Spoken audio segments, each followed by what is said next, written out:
오늘 우리가 살펴볼 시편 87편에는요. 도시에 대한 자부심을 볼 수 있습니다. 1절부터 3절을 보니까 하나님의 성 시온, 즉 예루살렘에 대해서 이야기하면서 그것이 얼마나 영광스러운 도시인지를 표현하고, 또 4절에서 6절은 그 시온 성에 살아가는 사람들이 누구인지를 또 이야기하고 있으며, 더 나아가 이제 7절에는 그것에 대한 기쁨을 표현하고 있는 것을 볼 수 있습니다. 즉 시편 87편은요. 하나님의 성인 시온에 대한 찬가라고 이야기할 수 있다는 것입니다. 그래서 이 시편이, 이 시온이 온 세상의 중심이 되어지는 그날, 유대인들의 기대를 담고 있는 것도 있지만 구약에 감춰져 있던 그 교회에 대한 기대와 또 더 궁극적으로 하나님의 나라가 임할 것에 대한 그 기대를 표현하고 있는 시편 중에 하나라는 것이죠. 오늘 이 말씀을 통하여서 하나님의 성 안에 사는 사람들의 삶이 어떠함을 우리가 말씀 통해 함께 살펴보고 은혜 나누고자 합니다. 첫 번째로 우리가 살펴볼 것은 특별한 도시이고 시온이 어떠함을 이제 표현하고 있습니다. 특별히 시온은 예루살렘에 있는 해발 약 790m 정도의 산을 지칭하고 있는데, 본래는 여부스 족속이 거주했던 곳입니다. 그리고 다윗이 점령하여 다윗성이라 이름하였고, 그리고 더 나아가 언약궤를 옮겨옴을 통하여 그곳에 솔로몬의 성전이 세워진 곳이기도 합니다. 그러나 좀 더 우리가 앞서 기억해야 될 것은요, 이 예루살렘, 이 시온이요, 더 나아가 시온이라고 또 표현되어지고 있는데, 시온과 예루살렘과 동일한 표현이라 이야기할 수 있지만, 예루살렘이 일반적인 표현이라 이야기하지만 시온은 더 종교적이고 영적인 측면을 강조하고 있다는 것입니다. 특별히 1절부터 3절은요, 그 시온의 특별함을 세 가지로 이야기합니다. 먼저는 1절 말씀과 같이 그 터전이 하나님께서 세우셨다는 것이지요. 앞서 말한 대로 여부수 사람이 거주했던 곳이었습니다. 그러나 그것을 차지하는 그 모든 상황 속에 그 모든 것을 계획하시고 인도하셨던 분이 바로 하나님 되심을 이야기하고 있는 것이죠.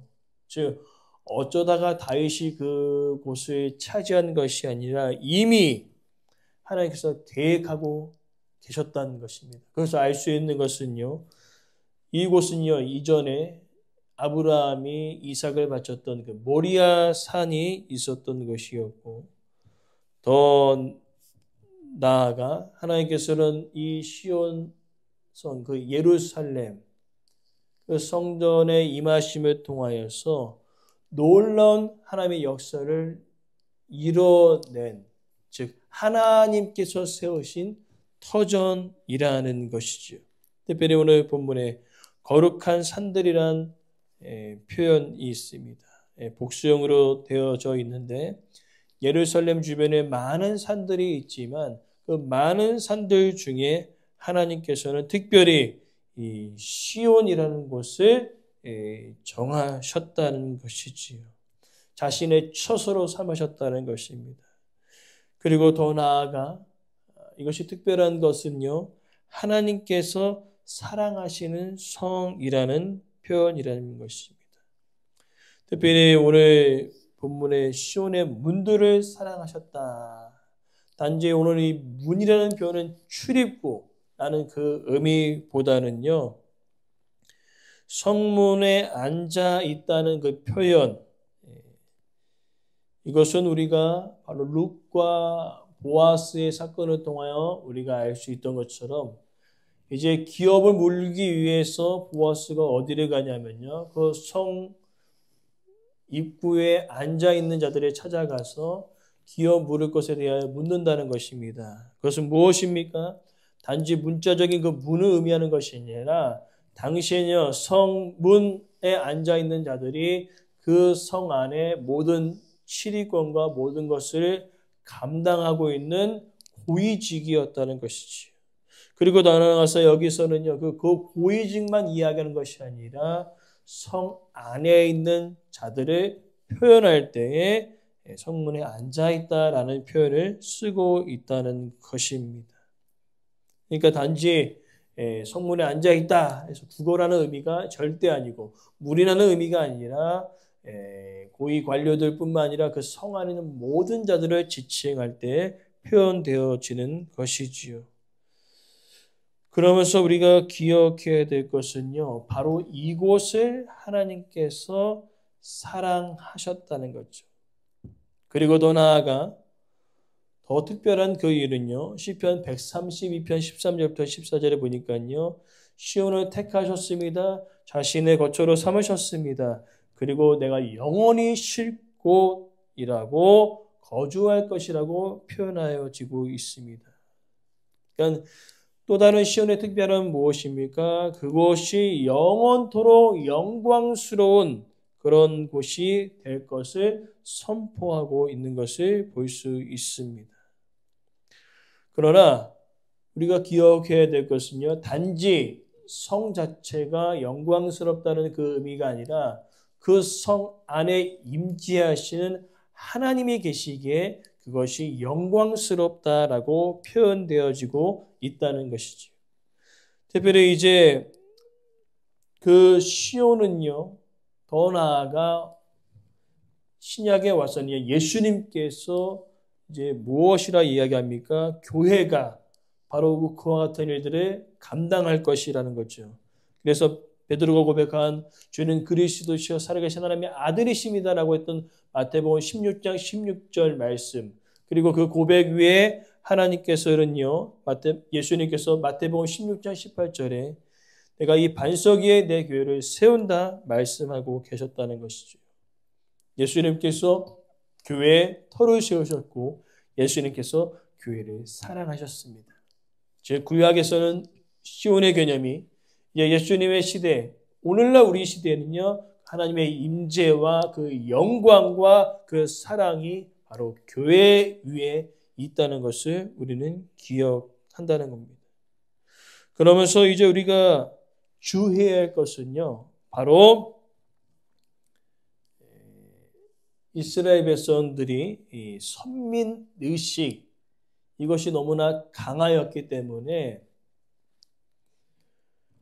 이제 이어지는 말씀을 보면요, 이 선민의식을 생각했을 때 그 성 안에 있는 사람들이 누구인지를 이야기하는 그 대상들을 봤을 때 아주 참으로 충격적일 수밖에 없었다는 것입니다. 그것이 그러할 것은 이제 4절 말씀을 우리가 함께 보자면요, 그곳에 이제 거주하는 자들을 이제 표현하고 있는데 4절에 라합, 바벨론, 또 블레셋, 드로, 구스라는 지역이 있습니다. 이것은 무엇입니까? 단지 이스라엘 민족을 중심으로 하여 동서남북에 있는 그런 나라들을 지칭할 수도 있지만 이 나라들은 끊임없이 이스라엘 백성들을 괴롭혔던 나라들 중에 하나였다는 겁니다. 특별히 라합이라는 표현은요, 애굽이라는 표현입니다. 애굽과 바벨론이 당시 강대국으로서 이스라엘 백성들을 어느 정도 괴롭혔음을 우리는 알고 있을 수 있습니다. 그리고 너나 블레셋으로도 그 못지않게 크진 않지만 옆에서 계속 괴롭혔고요.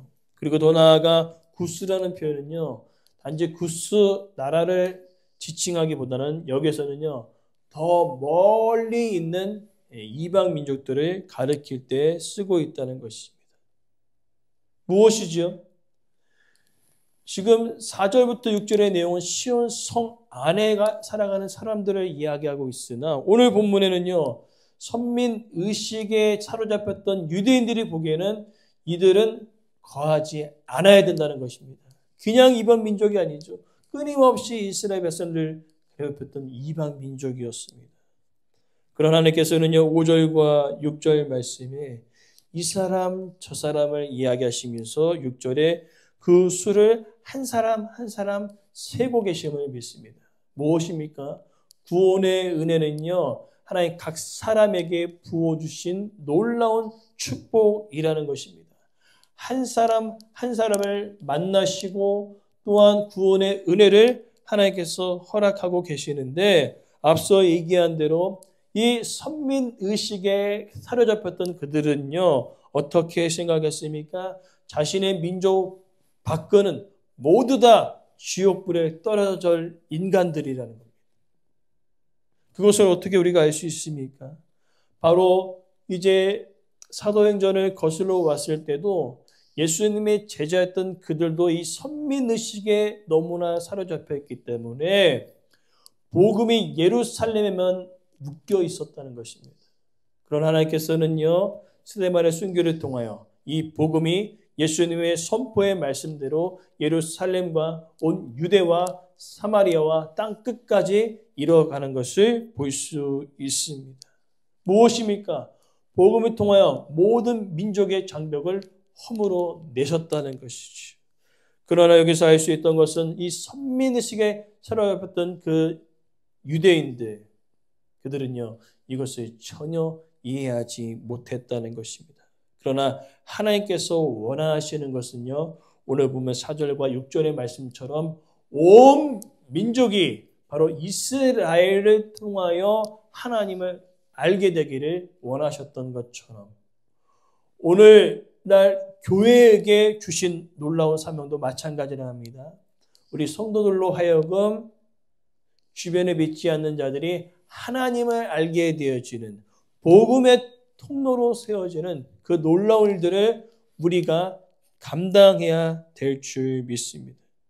그러면서 이제 그 성 안에 있는 사람들이 기뻐하며 찬양하는 것이 7절 말씀인데 노래하는 자와 뛰어오는 자를 말하기를 나의 모든 근원이 내게 있도다. 특별히 근원이라는 단어는 셈이라는 단어를 표현하고 있습니다. 무엇입니까? 모든 좋은 것이라는 것이지요. 시온에 있는 사람들은요, 기쁨과 모든 복이 그들 안에 있는 것을 이야기하고 있습니다. 그리고 그 모든 기쁨의 이유가 바로 하나님이심을 선포하고 있는 것이지요. 하지만 이 놀라우신 축복을 선민의식에 사로잡힌 그들은요, 자신만 누리기를 원했다는 것이지요. 그러나 이 놀라운 은혜는요, 이미 하나님께서 아브라함에게 축복하실 때 명령하신 내용이라는 겁니다. 무엇입니까? 이제 아브라함의 자손들이 복을 받을 것인데 12장 3절 말씀은요. 너로 인하여 천하 만민이 복을 얻을 것이다. 이 복은 무엇입니까? 바로 복음입니다. 하나님의 백성이 되어지는 놀라운 일이죠.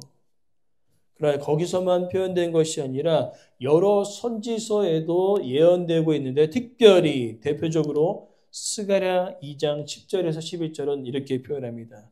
여호와의 말씀이 시온에 따라 노래하고 기뻐하라. 이는 내가 와서 내 가운데 머무르는데 그날에 많은 나라가 여호와께 속하여 내 백성이 될 것이다. 즉 이미 하나님께서는요 아브라함을 부르셨을 때 그 놀라운 계획을 유대인뿐만 아니라 모든 자가 누릴 수 있게 계획하셨다는 것입니다. 특별히 하나님의 말씀을 정말로 믿고 있었던 자들은요 이 내용을 무시할 수 없었고 이 내용을 확실히 깨달아 알아야 됐다는 것입니다. 그러나 그들은 선민의식에 사로잡혀 그 하나님의 말씀을 온전히 해석하지 못하였다는 겁니다. 그래서 오늘 시편 87편은요 아주 의미 있는 시편이라는 겁니다. 무엇이죠? 복음이 선민의식에 사로잡혔던 유대인들에게만 국한되어진 것이 아니라 오히려 유대인들을 통하여 모든 민족이 이 복을 누리기를 원하셨던 그 하나님의 마음이 바로 오늘 이 땅을 살아가는 교회를 세우신 성도를 택하신 하나님의 자녀로 이야기하는 우리들의 바로 사명임을 우리는 기억해야 될 줄 믿습니다. 그러면서 오늘 말씀을 우리가 마무리하면서 느끼는 것은요, 바로 이 하나님의 성 안에 살아가는 자는 누구인가? 그것을 우리가 기억할 때 오늘날 우리의 교회도 마찬가지라는 것입니다. 옛날에는 어떻게 우리가 이해합니까? 예수 천당 볼신지요? 그냥 교회 안에 있는 사람, 밖에 있는 사람 구분되어져서 교회 밖은 그냥 아주 그냥 지옥 갈 사람들이라고 이야기하고 있습니다. 그러나 아닙니다. 하나님께서는요, 악인의 죽음도 슬퍼하셨던 것처럼 교회를 통하여 믿지 않는 자들이 하나님을 찾고 바라보기를 원하셨던 그것을 우리가 기억하면서 나는 너와 달라, 나는 태도로 사는 것이 합당하지 않고요. 오히려 세상 가운데 살아가지만 다른 삶을 살아내면서 그들에게 예수 그리스도가 누구신지를, 하나님이 누구신지를 드러내는 그런 삶. 교회의 문턱을 낮추고 모든 자들이 하나님을 예배할 수 있는 그 일들을 교회가 또 우리가 감당해야 될 줄 믿습니다. 그리고 궁극적으로는요, 하나님의 나라가 임하는 예수님이 다시 오실 그때까지 우리는 우리로 하여금 믿는 자들이 더욱더 많아짐을 통하여 좀 하나님의 마음, 중요한 것은 오늘 하나님의 마음을 읽어내야 된다는 겁니다. 우리만이 아니라 우리 바깥에 있는 많은 사람들도 하나님을 예배할 수 있도록 주님 하나님의 마음 부어주시고 또 우리가 예수 그리스도의 사명을 감당하는 교회가 되어줄 수 있도록 우리가 간절히 기도하며 우리를 통하여 일하실 놀라운 하나님의 역사를 기대하고 우리가 복음을 전하는 그 일에 우리가 앞장서 나가는 우리의 삶, 우리의 교회가 되어지기를 간절히 소망합니다.